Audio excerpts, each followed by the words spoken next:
So we're ready to perform the installation.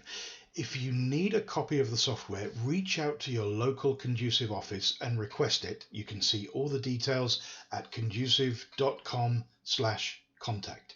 We'll provide you with a fully featured 30-day trial with no obligation.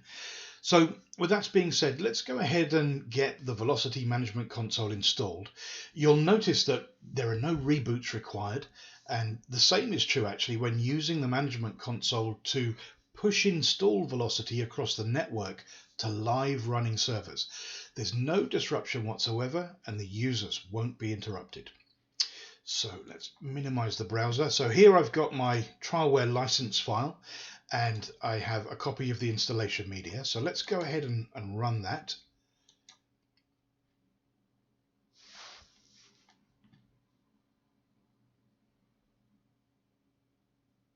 Okay, so here's the installer dialog. So I'm going to hit next, and it's going to ask me for a password that I want to use when logging on to the management console.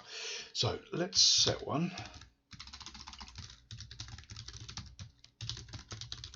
Now, it's important to note that both the username, which is vmcadmin, all in uppercase, and the password are both case sensitive.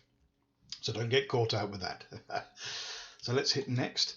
And now we'll be asked for account credentials that the management console can use to deploy the software, contact the V-locity software on the remote systems to gather reports and all that sort of thing.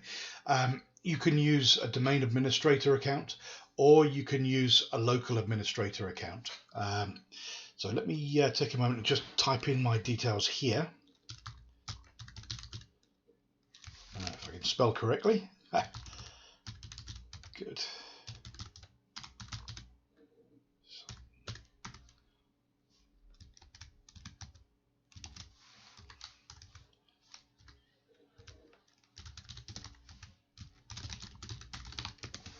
There we go.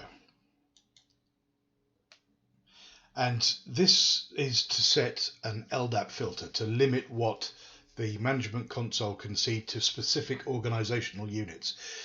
You don't need to do this, and most people don't worry about this, so I'm just going to go ahead and hit the install button, and we'll just wait for a moment for it to be installed. Now sometimes, as you can see here, there's a little bit of a delay before the status bar springs into life, but there it goes. Okay, and now the installation is finished and we're ready for the next step.